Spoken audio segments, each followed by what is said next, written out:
Padre amado, muchas gracias por esta oportunidad de estar aquí reunidos. Gracias por cada persona que has traído, la que está lejos, la que está cerca, la que está aquí en su casa, en una congregación, en un momento difícil, en un momento complejo, en un momento en donde te está buscando y en un momento donde no te está buscando, a todos por igual. Yo te pido que si estamos escuchando esta palabra, nos bendiga. En tu nombre, que es sobre todo nombre, Señor Jesucristo, toda la gloria y honra solamente para ti. Amén y amén. Hemos titulado la enseñanza del día de hoy, el perdón de Dios, el perdón de Dios. Y quiero leerte una frase que hace poco escuché y es muy interesante. Dice, el perdón de los hombres es importante. El perdón de los hombres es importante, pero el perdón de Dios es imprescindible. Es muy interesante. Es decir, cuando una persona ofende a otra, creo que le gustaría obtener el perdón de la otra persona, cuando más si es alguien cercano, la esposa, el esposo, los hijos, la familia o alguien que tú estimas, que tú valoras. Y es importante, pero no se puede comparar con el perdón que uno puede recibir de parte de Dios. El perdón de Dios es lo más importante. Y en el texto que hemos estado estudiando de Isaías 55, versículos 6 y 7, hemos leído parte por parte y explicado varias enseñanzas. Esta es la 10ª enseñanza. Dice la Escritura, buscad a Jehová mientras puede ser hallado, llamadle en tanto que está cercano. Deje el impío su camino y el hombre inicuo sus pensamientos, y vuélvase a Jehová, el cual tendrá de él misericordia, y al Dios nuestro, el cual será amplio en perdonar. La semana pasada hablábamos de la cercanía que tenemos que tener con el Dios nuestro. No ver a un Dios lejano, no ver a un Dios de los otros o el de los cristianos, sino que Dios quiere ser tu Dios. Dios quiere ser tu dueño, lo más importante en tu vida. Que tu vida sea cristocéntrica, que Cristo ocupe el primer lugar. Y eso yo sé que de labios se puede decir en cualquier agrupación, pero que en los hechos Cristo sea el más importante aún que la esposa, más importante aún que el esposo, más importante aún que la familia, más importante aún que la gente más especial y más valiosa. Y no con esto digo que no se trate bien a la familia, ni se le dé su lugar, pero el primer lugar, por encima de todos, es ese lugar que solamente se le puede dar a Cristo Jesús. Entonces hablamos del Dios nuestro. Y esta frase concluye diciendo al Dios nuestro, que es cercano, que le tenemos confianza, que no es un desconocido y que le vamos a entregar completamente nuestra vida porque es digno de confianza, el cual será amplio en perdonar. Y la palabra amplio en perdonar, pues la verdad que en sí ya encierra muchas verdades. De eso estaremos hablando el día de hoy. Salmo 32, versículo 1, Salmo de David. David, el que fue conocido en algún tiempo como el amigo de Dios, David, el cantor de amores, David, aquel que componía unos cantos, unos salmos muy hermosos, aquel David que tocaba el arpa para el rey Saúl cuando el rey Saúl estaba atormentado por espíritus inmundos, así dice la escritura, aquel pequeño pastorcillo que no había sido tomado en cuenta respecto a sus demás hermanos más grandes, más fuertes tal vez, con más capacidades, aquel jovencito que aún Samuel no entendió que no era a los hermanos de David, hijos de Isaí, que él iba a ungir, sino que era a David. Ese que también en algún momento ganó grandes batallas, grandes victorias, y se coreaba y se victoriaba. Tú recordarás cuando decían, bueno, Saúl mató a sus miles, pero David a sus 10,000. Y eso enfurecía al rey Saúl, pero eso era solamente porque la gracia de Dios estaba en David, porque el Espíritu Santo estaba con él, la presencia de Dios le respaldaba en todo lo que hacía, porque tenía un corazón recto delante de Dios, porque su temor era Dios, porque su favor era Dios. Pero el día que David pecó grandemente y gravemente contra Dios, seguramente este es uno de los textos que podría hablar de una experiencia amarga, triste y dolorosa. Pero cuando él encontró el favor y el perdón de Dios, el perdón que solamente Dios puede dar, pudiera decir, como cualquier pecador entre nosotros, como cualquiera de los que fuimos pecadores, cuando Jesús vino a nuestra vida y la transformó y limpió nuestro corazón, creo que todos a una pudiéramos leer este texto y tendría un significado muy especial y muy importante. Bienaventurado aquel cuya transgresión ha sido perdonada y cubierto su pecado. Bienaventurado el hombre a quien Jehová no culpa de iniquidad y en cuyo espíritu no hay engaño. Mientras callé, se envejecieron mis huesos en mi gemir todo el día, porque de día y de noche se agravó sobre mí tu mano. Se volvió mi verdor en sequedades de verano. Y nos hace reflexionar que la mano de Dios se ha agravado, se ha levantado contra aquellos que no quieren obedecerlo. Y aún lo verde se ha secado.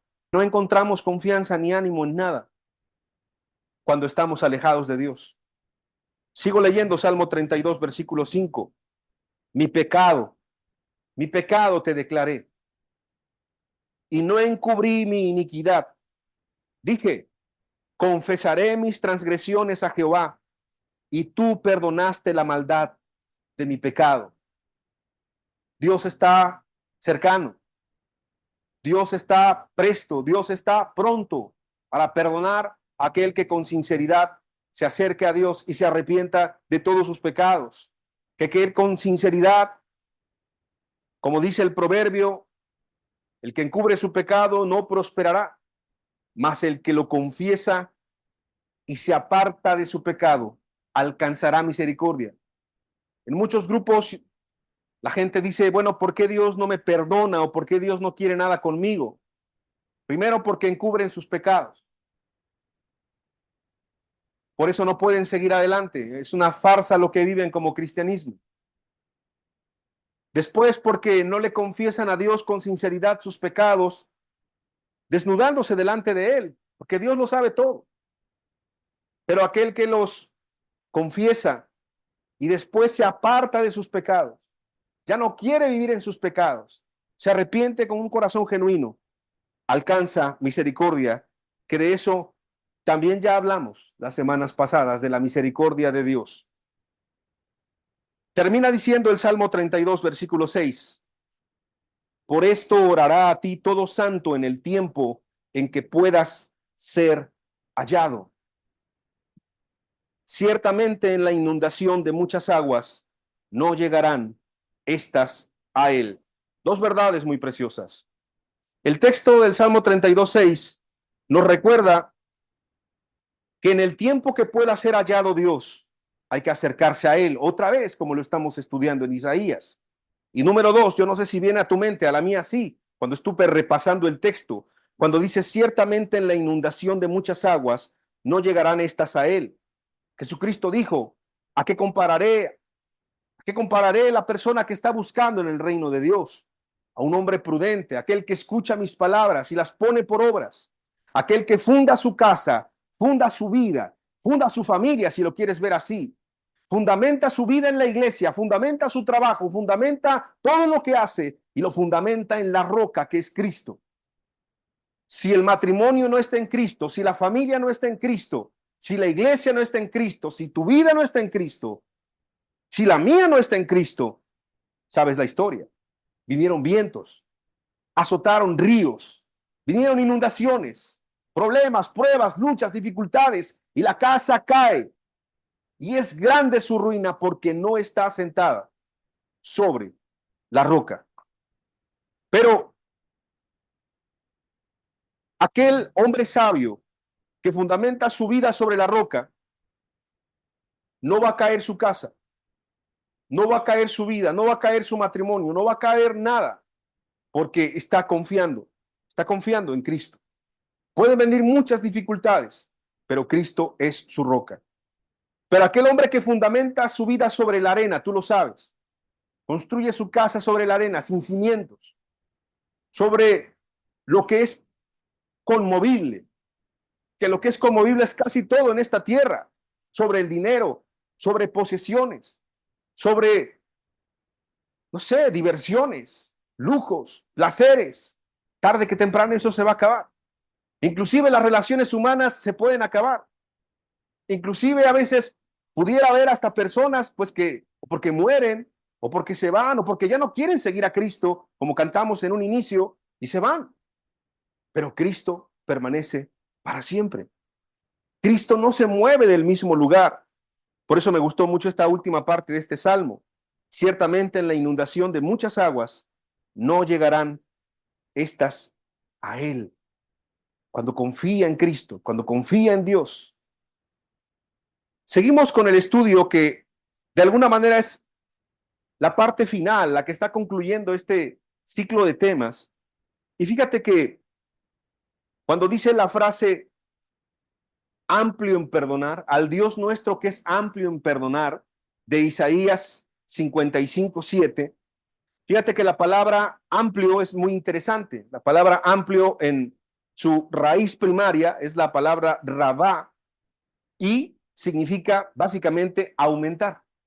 Aumentar.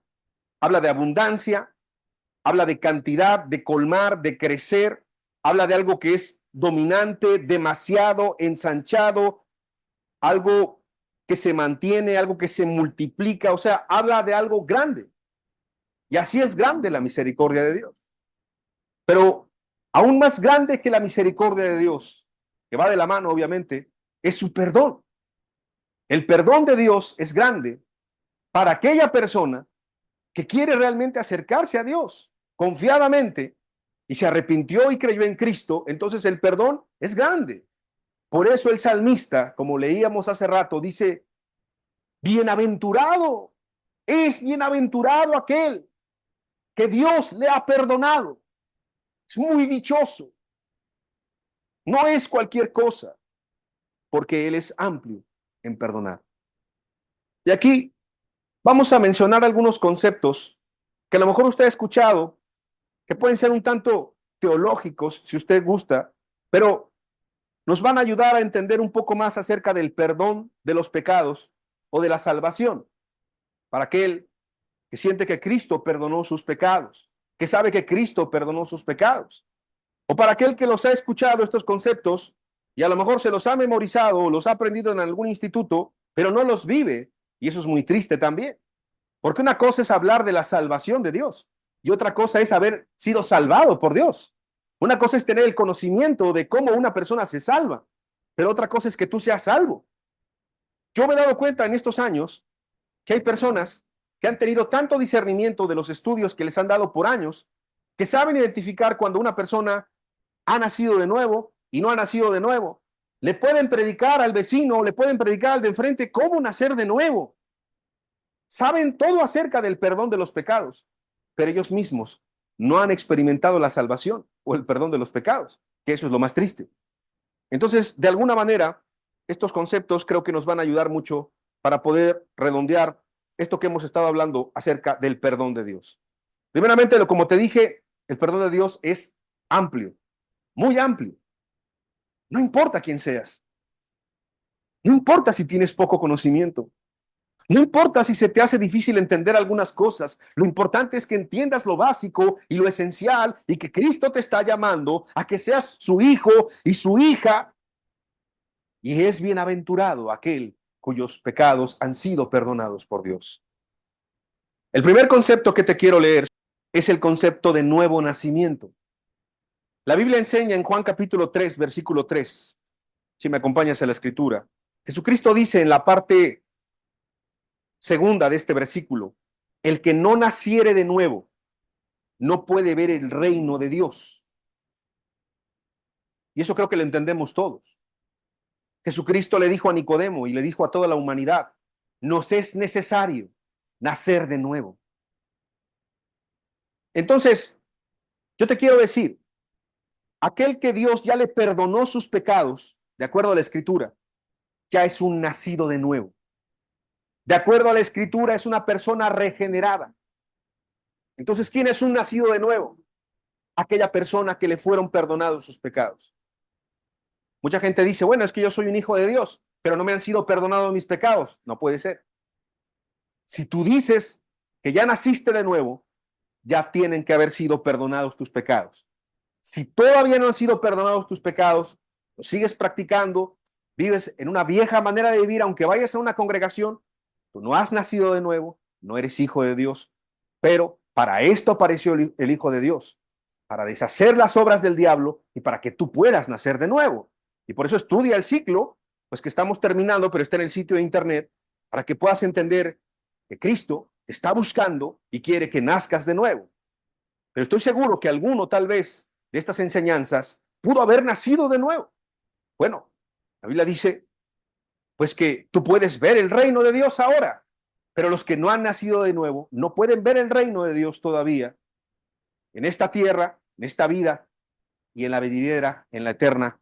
Por eso hay que prepararnos y por eso, si Jesús estuviera aquí en esta tierra físicamente, nos diría con amor como a Nicodemo, te es necesario nacer de nuevo. No basta con congregarte, no basta con alabar, no basta con escuchar una enseñanza, no basta con ser parte de un grupo. Te es necesario nacer de nuevo. Segundo concepto, muy sencillo. La palabra redención. Una palabra que a lo mejor no es muy común, pero sí viene en la Escritura. Y aquel que Dios le ha perdonado sus pecados, tiene que entender de manera sencilla. Salmo 130, versículo 7.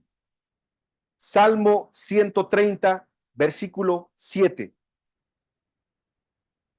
Espere Israel a Jehová, porque en Jehová hay misericordia y abundante redención con él. Porque en Jehová hay misericordia y abundante redención con él. Esta redención es de todo pecado. Jesucristo salva a su pueblo de todos los pecados, no en sus pecados, pero sí de todos sus pecados. Quita el pecado, hace a un lado el pecado y quita todo poder, si lo podemos decir así, condenador que tenía el pecado sobre la vida de una persona que ha nacido de nuevo. Quita el dominio que tenía el pecado sobre una persona, porque ahora el pecado ya no se enseñorea de nosotros, dice la Escritura. Cuando se dice que hay redención abundante, es que es suficiente. Y es suficiente para toda la humanidad. Es suficiente para el de al lado. Es suficiente para el de enfrente. Y algo importante, es suficiente para ti. Si Cristo perdonó tus pecados, es suficiente. Y eso es muy hermoso.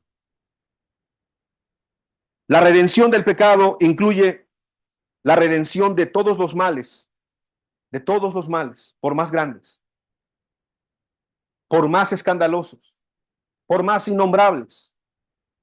Por eso es bienaventurado aquel cuya transgresión, cuya iniquidad ha sido perdonada. Qué precioso es entender que si el perdón es grande, es porque hay un Dios muy grande. Que si el perdón es muy grande, la redención es muy grande, es porque el corazón de Dios es enorme, es inmenso. Seguimos en la redención. El diccionario da unos sinónimos interesantes. Redención es igual o sinónimo de liberación, de salvación, de recuperación. Y otra definición que me gustó de diccionario, fíjate, se denomina la acción y efecto de redimir. Se puede referir a la liberación de personas de una condición como la esclavitud o como la prisión. Imagínate que alguien está siendo esclavo, explotado en este momento, en este siglo, o en el siglo pasado, o en los siglos pasados. Qué terrible, toda la vida de esclavitud, toda la vida vendido, pues porque así le tocó en su condición, por el color de su piel, por la ideología incorrecta de ese siglo, de ese tiempo, por la maldad del hombre, y todo el tiempo esclavo. También de redención cuando eres librado de una situación dolorosa, de castigo o vejatoria, ¿no? Algo ofensivo, humillante, insultante, hiriente, etcétera. Y también se habla de redención cuando es pagada una obligación o compromiso como una deuda, como una hipoteca, por ejemplo. Bueno, todo eso tiene que ver con la redención, de lo que Cristo hizo por ti, de lo que Cristo hizo por mí. Nos liberó del pecado, nos salvó del pecado, recuperó lo que nosotros habíamos perdido por el pecado. Nos da una dignidad, nos da una libertad, nos da una salvación, nos da un perdón por nuestros pecados y sin merecerlo nosotros. De eso habla la redención. Te quiero hablar un tercer elemento, una tercera palabra. La palabra expiación. Expiación, a lo mejor no se entiende mucho, pero ahorita vas a ver que lo vamos a entender con la ayuda de Dios. Vamos a leer la escritura. Levítico capítulo 6, versículo 6. Y para expiación de su culpa, traerá a Jehová un carnero sin defecto de los rebaños, conforme a tu estimación, y lo dará al sacerdote para la expiación. Y el sacerdote hará expiación por él delante de Jehová, y obtendrá perdón de cualquiera de todas las cosas en que suele ofender. Es decir, traían un animalito, lo sacrificaban, era pagada la culpa pues de la otra persona que había ofendido. Hebreos 10:5, por lo cual, entrando en el mundo, dice, por cierto, el autor de Hebreos está mencionando los salmos, es una referencia directa a los salmos, pero el autor de Hebreos lo recuerda y dice, por lo cual, entrando en el mundo, dice, sacrificio y ofrenda no quisiste. Ya no era suficiente el matar a los carneritos, el matar a los corderitos, el matar a las palomitas, ya no era suficiente, porque tú sabes que la culpa era quitada por un instante, por un día, por una semana, por un mes, por un año, pero otra vez tenía que volver a hacerlo. Entonces ya no era suficiente. Mas me preparaste cuerpo, dice la Escritura. ¿De quién está hablando? Cristo. Holocausto y expiaciones por el pecado no te agradaron, ya no eran suficientes. Entonces dije, he aquí que vengo, oh Dios, para hacer tu voluntad. ¿Quién está hablando? Cristo. Un comentarista bíblico habla acerca de este texto y dice algo muy fuerte. En tus consejos te propusiste hacerme un cuerpo. Está hablando Cristo. Para ser entregado a la muerte como víctima sacrificial. ¿Qué palabra tan fuerte? Para ser entregado a la muerte como víctima sacrificial, decidiste, oh Dios, hacerme un cuerpo. Y él mismo decidió bajar en carne y hueso para ser esa víctima sacrificial. Ya no hay más corderos, ya no hay más sacrificios. La expiación, creo que lo entiendes bien, tiene que ver con padecer el castigo por nuestras faltas, por nuestros pecados. Y el único que pudo expiarlos una sola vez y para siempre se llama Cristo Jesús. Por medio de su sangre, por medio de su sacrificio, la obra expiatoria de Jesús es completa y es preciosa y es efectiva para cualquiera que quiera arrepentirse y creer en ese Cristo. Y te quiero leer la cuarta palabra, la palabra propiciación. La palabra propiciación. Y quiero leer, hay varios textos, tú después puedes buscar en casa dónde vienen cada una de estas palabras, y hay varios textos en la Biblia, pero te quiero leer uno nada más, de propiciación. Primera carta de Juan, capítulo 2, versículo 2. Primera carta de Juan, capítulo 2, versículo 2. Dice la Escritura, y Él es la propiciación por nuestros pecados. ¿De quién está hablando? De Cristo. Solo Él. Nadie más puede hacer eso. Ni tu mejor amigo, ni tu esposa, aunque la quieras mucho, ni tu esposo. ni la mejor persona. Nadie, ningún grupo puede hacer esto. Solamente Él es la propiciación por nuestros pecados. Y no solamente por los nuestros, eliminando la mentira de que solo algunos, sino también por los de todo el mundo. Por los de todo el mundo. Claro, todo aquel que quiera, todo aquel que se arrepiente, todo aquel que se humille delante de Cristo. ¿Y qué tiene que ver eso de la propiciación? Te explico un poquito. La propiciación tiene que ver, en el Antiguo Testamento se hacía un sacrificio, y si el sacrificio se ofrecía para que la ira de la justicia divina, para que la ira de Dios fuera aplacada. Entonces la propiciación es cuando la ira de Dios es aplacada. ¿Y cómo es aplacada? ¿Cómo es detenida?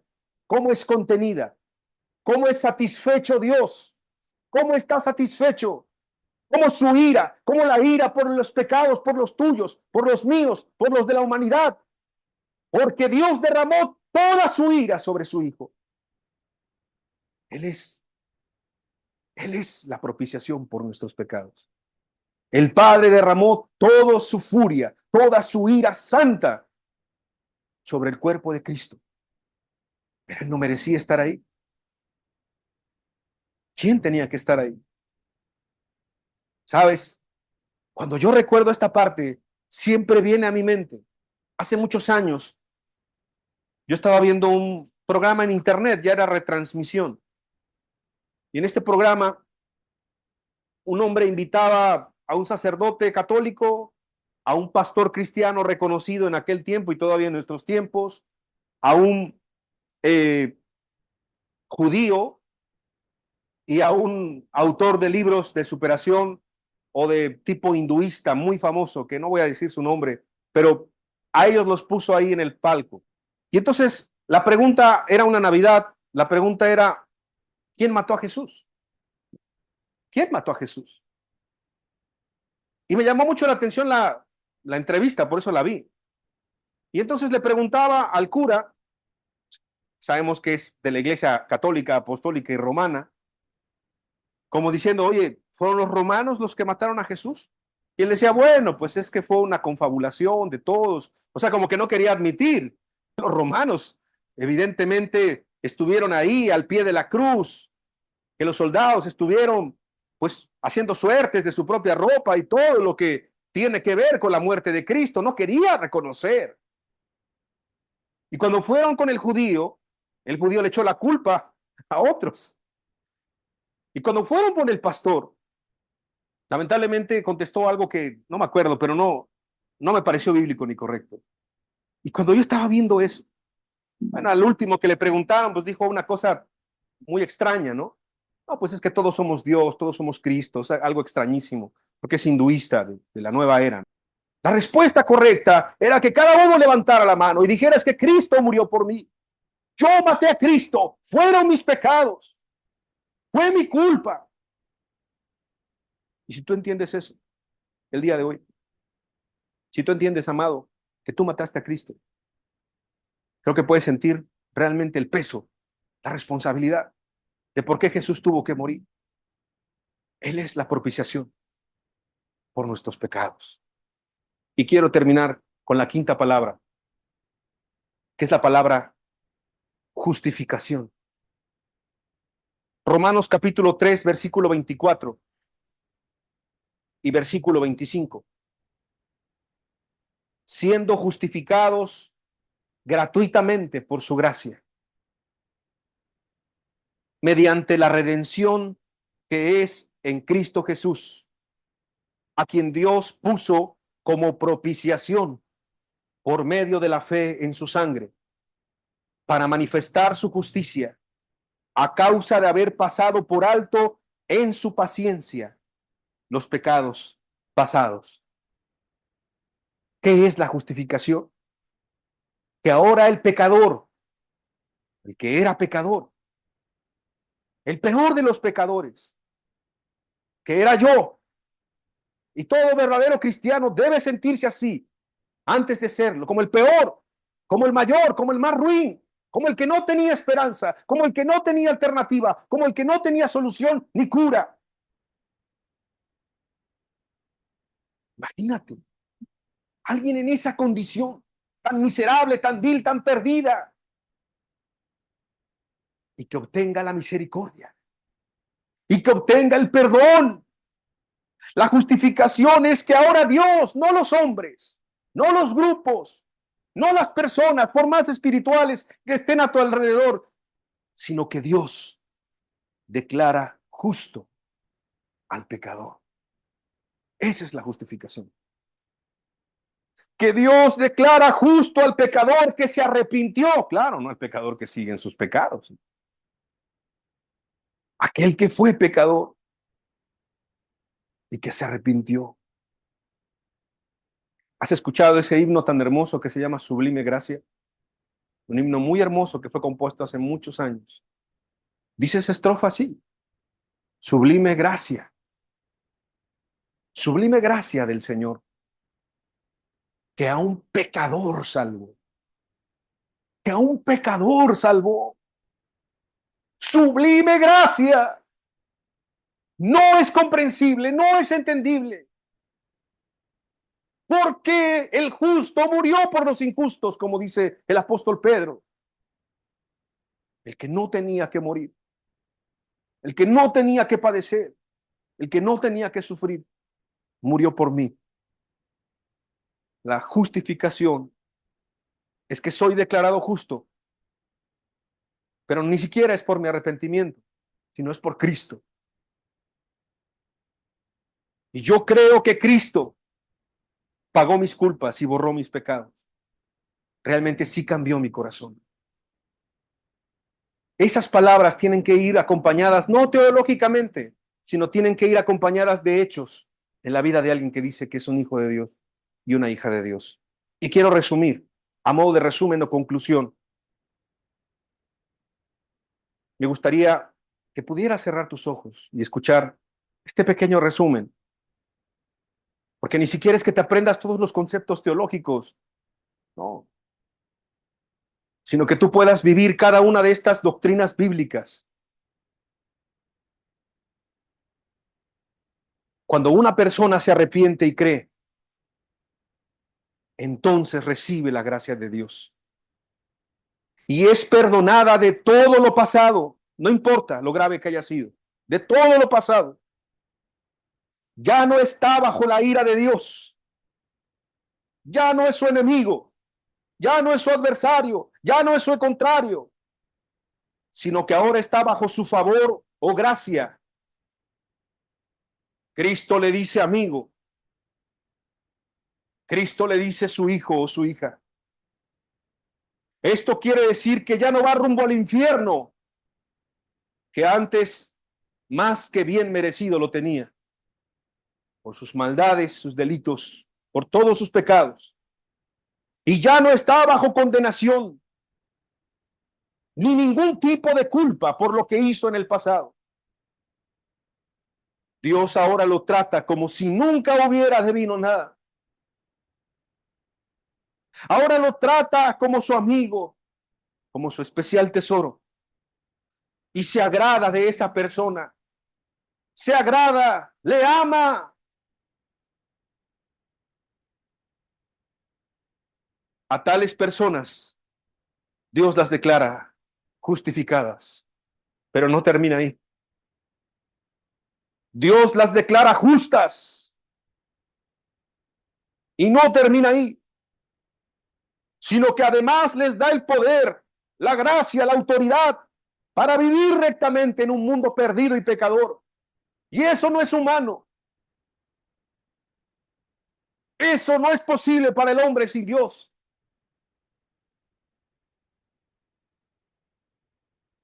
Ahora el cristiano solo se debe a Cristo y a nadie más. Y solo con Cristo tiene una grande deuda. Y preferiría morir a ofender a Cristo. Si lo llegase a ofender, no es cualquier cosa para él o para ella.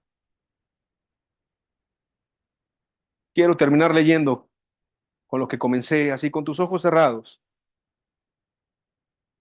La Biblia te dice, Dios te dice, bienaventurado aquel cuya transgresión ha sido perdonada y cubierto su pecado.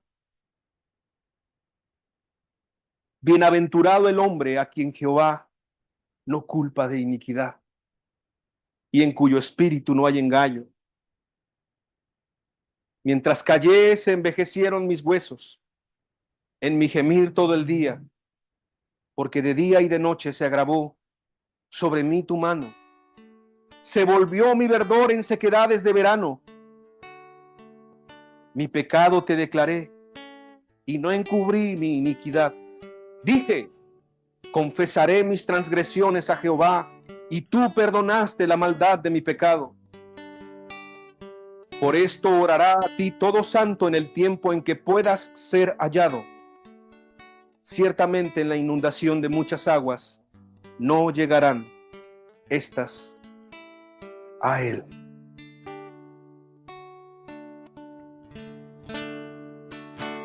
Sublime gracia del Señor, que a un pecador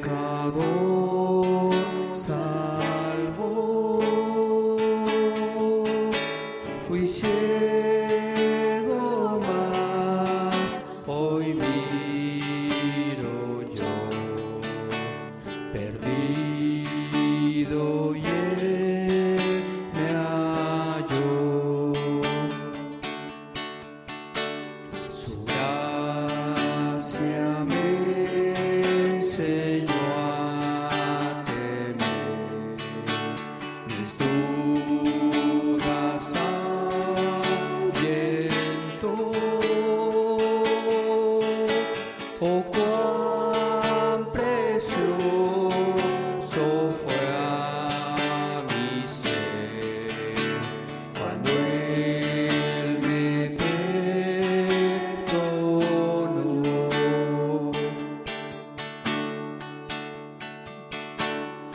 Los peligros o aflicción que yo he tenido aquí,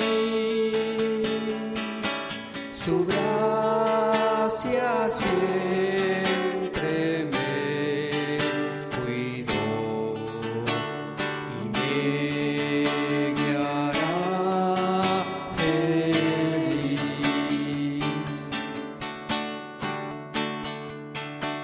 Y cuando en Sion por siglos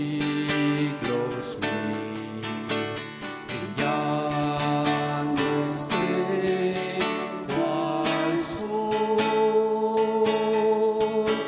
yo cantaré por siempre ahí su amor que me salvó.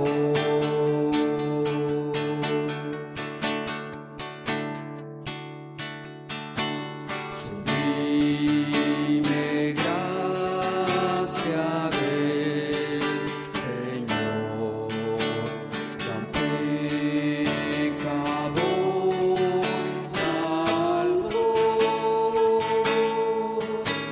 Fui ciego, mas hoy miro yo, perdido y él me halló. Su gracia me enseñó a temer, mis dudas ahuyentó.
por siglos brillando cual sol. Yo cantaré por siempre ahí su amor que me salvó. Y cuando venció por siglos brillando cual sol, yo cantaré por siempre ahí su amor que me salvó, su amor que me salvó.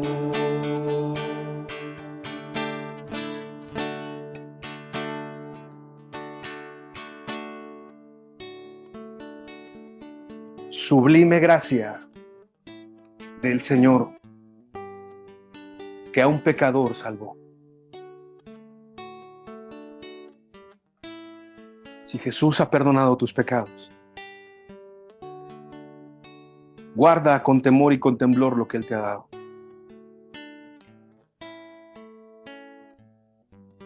Si Cristo en verdad ha perdonado tus faltas, eres el hombre más bienaventurado en toda la tierra.